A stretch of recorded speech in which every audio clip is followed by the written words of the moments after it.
Hey everyone, welcome to a brand new episode of Power Moves Young Leaders Network Edition. On this episode, I chat with Jordyn Stevenson of RE/MAX Absolute Realty in Ottawa, Ontario.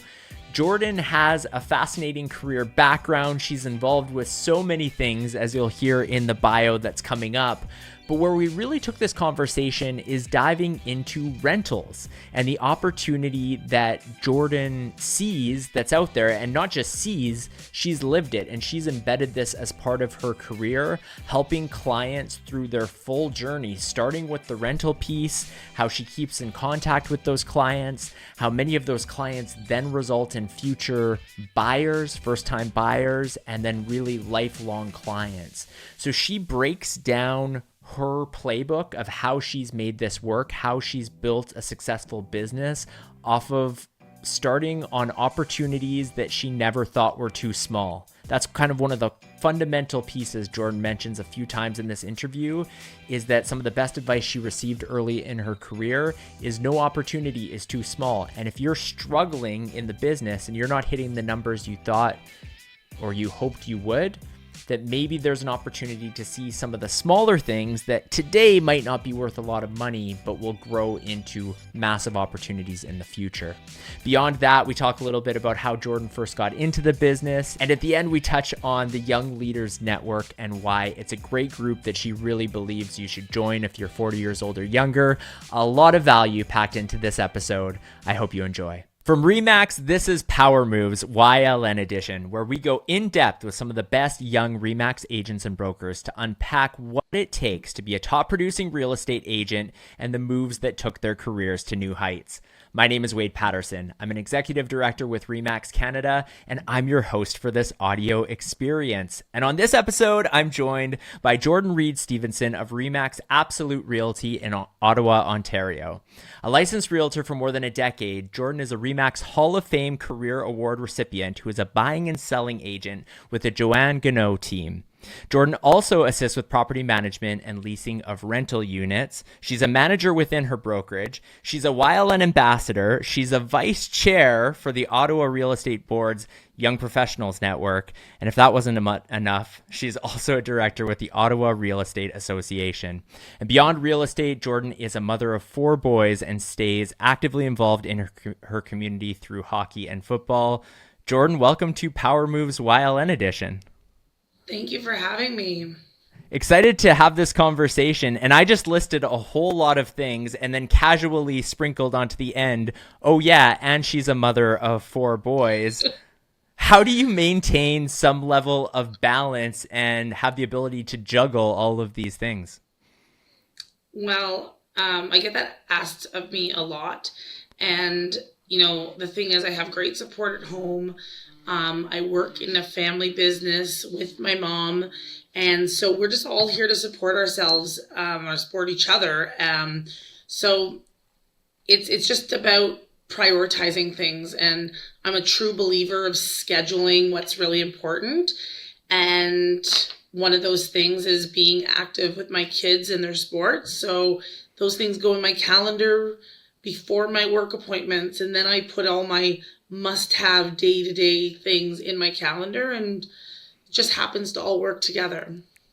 But let's dive into the depths of these commitments, because I always see on social media, I mean, you are at everything, it seems, like football matches. So what are these schedules like? Are there busy times with these different sports, or is it just all through the year there's some sport happening? It's quite consistent. I have an off period of about 3 days. I joke about that, but my oldest son is 16, and he is no longer doing the competitive sport route, but he does still participate in a rec hockey. So 2 days a week, and at the age of 16, he's a little bit more easy to drop off at a rink and pick up after. So that does help.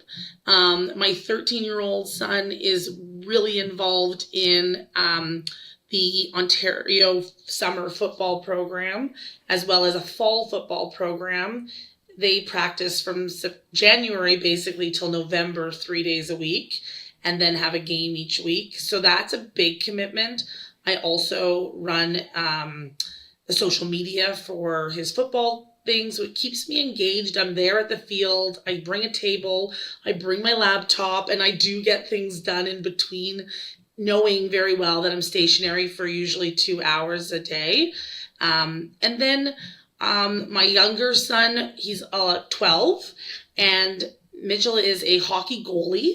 And that brings us to the rink in the fall and winter, typically 4 to 5 days a week because he plays competitive hockey. And my youngest son, Owen, is starting hockey school this September. So it's one of those things that we know we have really big commitments everywhere.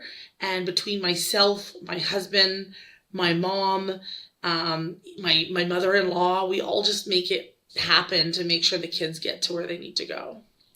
That's incredible. So let's go back to your entry into this industry, because I mentioned you've been a licensed realtor for just over a decade.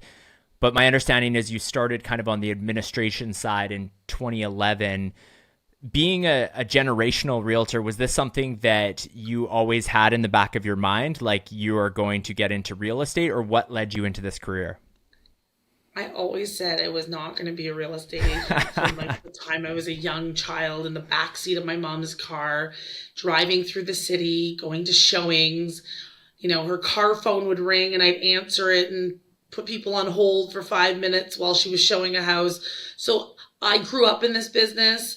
I spent a lot of time running around my mom's real estate office at a very young age. They used to make fun of it and call it Remax Daycare because there was a playpen in my mom's office from the time I was a very young child. So for me, like, real estate is what I know and it's all I've ever known. I wanted to be a teacher. I wanted to go to school and be a teacher, and I did that and went to school. And while I was on a supply teaching list waiting for a full-time job, I started having my own family, and I became busy and engaged with my own family and was working part-time shifts in a school. And I said, I need more. I need more. And my mom at that point had just opened up Remax Absolute Realty. And so when she opened up this brokerage, she said, hey, do you want to be my part-time receptionist? And I said, part-time? Sure. I'll be your part-time receptionist. And part-time turned into, well, you're free. Why don't you do your real estate license? And it just evolved from there. And I'm very grateful that I have the experience from my mom. And I had the background knowledge of knowing really the day-to-days and the ins and outs. So it just evolved from there. I worked at the reception. I worked then as her assistant. And then I got licensed and been running ever since. What was the best piece of advice that you received from your mom when you entered the industry? My mom has always been about hard work and kind of creating your own way of getting, growing myself, my business. And so one of the pieces of advice she taught me was, you're never too big for the small jobs. And so I didn't understand what that meant, and I understand it way more today than I did before. But you're never going to be too big or too good at what you do to help somebody in a smaller position. So I thought, that's an interesting thing. And as I was getting licensed, I was 21, and I would get asked to show rentals for $800 a month. And I was like, okay, yes, excited, like gung-ho, ready to go on an appointment. And then agents in my office would be like, really? You're going to run across the whole city to show a rental for $800 that might make you $200? And I'm like, yeah, somebody wants to work with me. And so my mom really instilled in me that go out there and do an amazing job for everybody, no matter what the circumstances, and your business will naturally grow from there. And it's held true more so today than ever before. The focus of this conversation is going to be on that concept of the opportunity within rentals. But before we get there, I just want to also ask, that teaching education and background that you got, was there anything you learned in those studies that has carried through to your real estate career? Well, as everybody knows, I am like, I love to help somebody else, and like, I love to teach people. And so within my brokerage, I've taken on a very big role in doing training with new agents and mentorship with new agents. And so the thing is, I'm a big believer of, you don't really have to hold there's no secrets in this business. I think that we should all be willing to share our knowledge, because if I can help you not make the mistakes that maybe I might have made, then you might progress in a position better than I did, faster than I did. And hopefully, we'll both reap the rewards of your success. So at the end of the day, I, do a lot of training within our brokerage. Now, as part of the Ottawa Real Estate Board, I am one of the trainers. And, for me, education has always been a big part of my business. And I really like to educate my clients and the consumers so that they're more knowledgeable when I leave them than when I started with them. So let's dive into rentals and that whole education, because my understanding in conversations with you previously is that this all sort of ties together.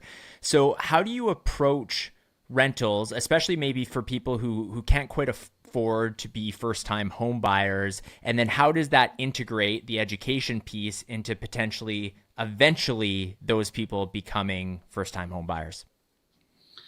Okay, so when I first got licensed, I was young, and I said to myself, like, okay, I might not have the same opportunities as someone else working with people buying houses. So what are my friends doing? My friends are renting properties. If they're in university, they're usually renting with friends. And if they're, wanting to move out of their family home, they're renting by themselves. So I have a big opportunity, and I have a big database of people that I know whom are in that rental market. And so what I did is I advertised to those people that I can assist them to find rentals. And what I would do is I pre-qualify them, and I would kind of do the screening as if I was the landlord or if I was going to rent to them up front, to save me from getting those no's and those doors slammed in our face when we brought them an application after doing all the legwork. So a big thing for us and for me is I would hand them a rental application, and I'd have them pre-fill it out, and I would have them get a credit check completed, and I would make sure that everything is needed to get them a rental is in place before going out the door to show them anything. And then once we were out showing houses, everything was ready to go. So if they saw something they liked, it was an easy submission, and I was able to turn over like a magnitude of rentals in a short period of time, especially with Ottawa having two large universities as well as a college. There was a lot of a market to be had. And then what I did was a little bit different. Instead of just, here's your rental, enjoy it, have a great life, it was the keeping in touch part. So I made sure that I was their expert for everything. I wanted to make sure that I helped them prepare and set up their tenants insurance, their utilities. I made sure I put them on a drip campaign within my CRM so that not at 10 months when they had to give notice, but at 9 months when they were thinking about whether they were staying or whether they were leaving, I would call them up and say, hey, next month is the month that you would have to give notice if you plan to leave. Are you planning on staying? And if they said they were staying, I would, encourage them to maybe see if they could qualify to buy something. And if they were moving, I would find out where and see if I can assist them into moving to their new location, or if I could help them purchase at that time. So a lot of people I helped move into rentals. When the 9-month mark came, I was either setting them up and connecting them with a trusted mortgage broker, or I was referring them to somebody I had met anywhere else across the country so that they could relocate to that area. And given that a lot of them were students, I would have a lot of students reach out to me. They're here for 2 or 3 years. They'd rent as like large groups. And by the time they were done university, it was like the group of 4 girls whom had lived together for 4 years are now, all coupled up. And now I'm helping 4 different groups of people find either a rental or purchase a home. So it magnified my business, not in the short term, but in the long term. And now that we are, 12, 13 years later, I am still seeing that residual return on the time that I spent in those first few years, because I'm getting calls now going, you helped me rent when I lived in Ottawa, and you relocated us when we moved back to Manitoba, and we're moving back to Ottawa and we need your help. So I'm seeing that return come back, and it's wonderful because I've stayed in touch all these years.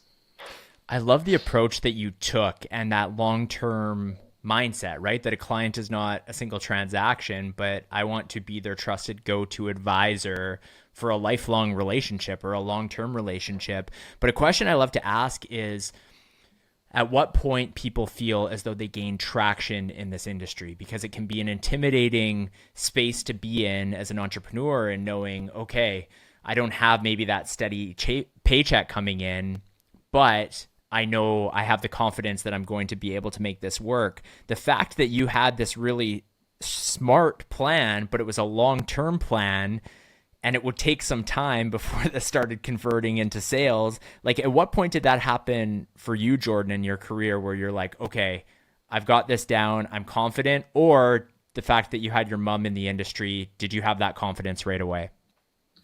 Well, to be honest, I didn't know what I was doing at the time was going to result in the efforts that it's become today.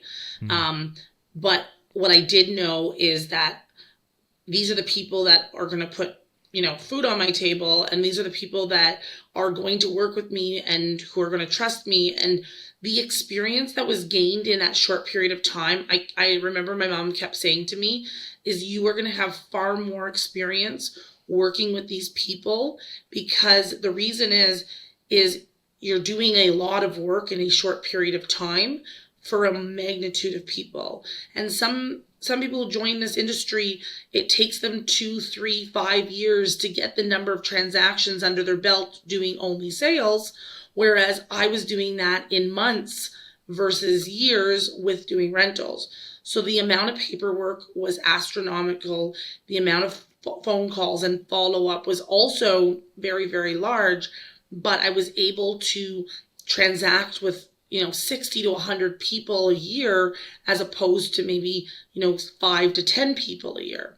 And so my conversation skills improved. I became more confident in having dialogues and reading paperwork to people. So when I started doing, yes, I was doing sales as well, but at the same time, when I would do a sale with somebody, even if it was my second sale ever, I had done 30, 40 rentals. So the conversations were super natural and I didn't look as an inexperienced agent. And so a lot of people wait and they wait and they wait until they can get that big one. But at the same time, what skills are you developing along the way?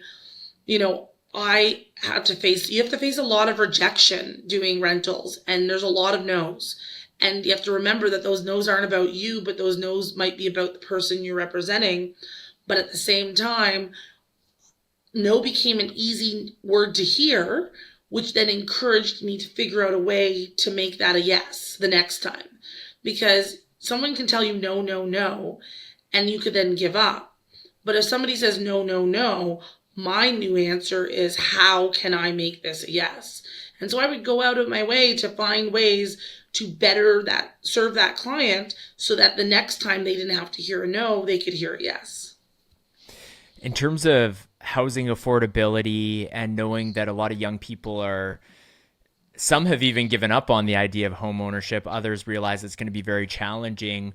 If somebody's listening to this or watching this episode in another part of the country, do you think that this is a trend that's going to become even more important and a bigger opportunity? Or kind of what's the initial advice you'd have for somebody who thinks, okay, this is a good idea, it sounds like it's going to be a lot of work, but how do I get started with this?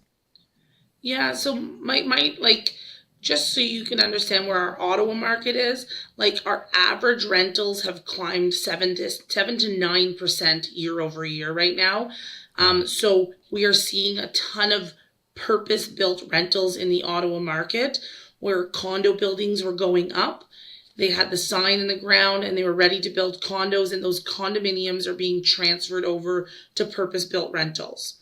It is still cheaper in our Ottawa market to rent in a purpose-built rental than it is to rent from a condo. And so we are seeing more so the need for people to be working with, clients who are looking for rentals. I can tell you a lot of people who are qualified to buy a house have come to me and said, we have, the pre-approval to buy a house, but we're not comfortable or confident yet in the interest rate. We need your help to rent maybe 1 or 2 more years before we might be confident. Obviously the conversation along those lines is trying to get them into a purchase, but at the same time, most people are comfortable and more confident now renting than they are buying. So my advice to somebody who's looking to start this or to, build this as part of their services is to streamline your tenant screening process and be the landlord. So in your process, when you meet someone, someone calls you and says they're looking for a rental, ask the appropriate questions up front so that you aren't spending time doing all the research when you don't have all the information at hand. So I always find out what their budget is, the location in which they're looking to live, if they have good or decent credit, and if they don't, do they have a backup plan like a co-signer or a guarantor? I always send my rental applications ahead of time. I have them fill it out so that I could read it and determine whether or not there are some flaws or things that they're missing when they fill it out. I get them to send me pay stubs. I get me to send them letters of employment. And then what I do from there is I then start sending them the inventory list. I always make sure that those things are in hand before going out and spending time, money, and energy, because at the end of the day, I could run around and show you 10 places you like, and if you don't have a job or you just lost your job, or perhaps you don't have enough income to support the rental amount, I've spent time, money, and energy that may not be or better served somewhere else. So streamline your screening process and determine, if you're going to work with, other landlords, if you want to get connected with builders or property managers of purpose-built rentals.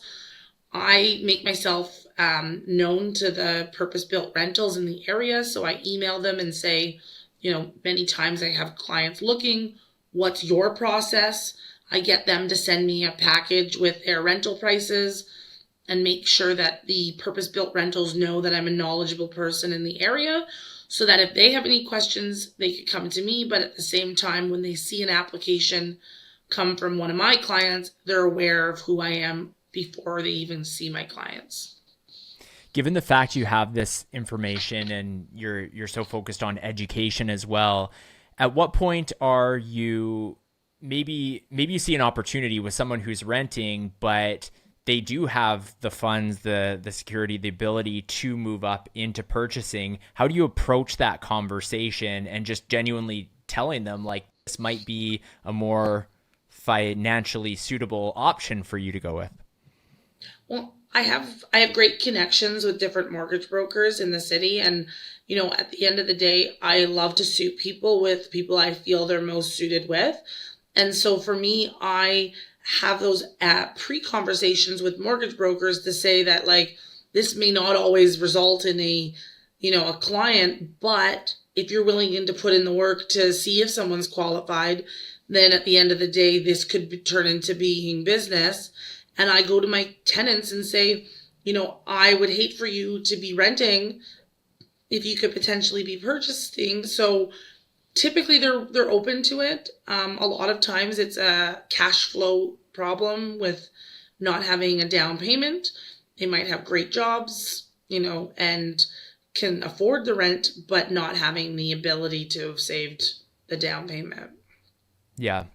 And then in terms of, you had mentioned kind of that communication in between and like the 9 months, the fact that you're reaching out, is there anything else that you do? Like maybe this is for some of your clients who have bought and sold as well, but like, how do you stay connected to these individuals? Are you ever doing client appreciation events? Like, how do you approach that piece of the business?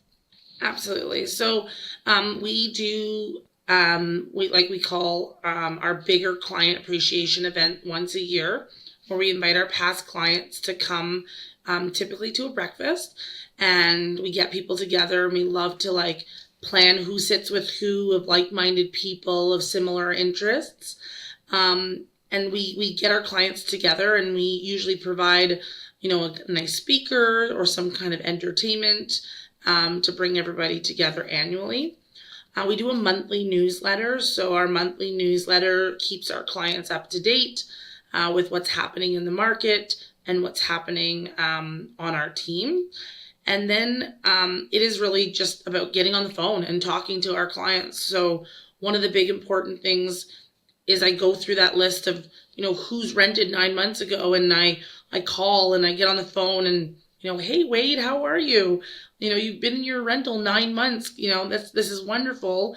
I know I saw you, 2 months ago at our client event, but I just wanted to remind you that, next week or next month, you would have to give notice if you plan to move. Oh, I love it. I love it here. I want to stay. And, typically we are having those conversations at that time. Have you thought of buying? If you were to buy, is this the neighborhood you'd love to buy in? And you can find out a lot of information just having conversations. And it usually naturally works itself into the conversation of, you've been living here for 3 years and you still love it. Oh, I love it. Is your work still closed? Oh, my work's still closed. Have you ever thought of buying in the neighborhood of where you work? Oh, absolutely. I have, but I don't know how to get started. And if that's the result of those conversations, I lead them in those directions. And if the time isn't right, I continue to follow up. But I establish myself as their go-to person. The other day I had a tenant call me and ask me, when their garbage day was, and they had just moved into their rental. And, for me, it's a simple look up and a Google, but I could have sent them to the website, but I decided to look it up myself and provide them the information. And that extra added little step, changes the dynamic of our relationship. I could have replied to their message with a quick go to this website, but I didn't. And it changes our relationship. They rely on me, and as much as I rely on them. What you mentioned earlier in the interview was, when you were taking on these rentals, you were so excited about it. Other agents in the office were looking at you like you were crazy. To somebody who maybe is listening to this and thinking like, I don't have the time. Like I don't have the time to be looking up all these things. I mean, you're somebody, I've already gone through all of the things you're busy with in the bio and the fact that you've got so much going on. But what would be your response to somebody who, maybe they're midway through their career, early in their career, and they're saying, Jordyn, I don't have the capacity to do this. What would be your response, and why you still think there's an opportunity? I think that there's always an opportunity. At the end of the day, I don't ever expect anyone to take on more than, they can handle. But at the end of the day, if you're slow and your business isn't thriving to the way it needs to thrive, then what my advice is don't turn down smaller opportunities, because they can always grow into bigger ones. And so what today might seem like a small opportunity could be very much the biggest opportunity of all.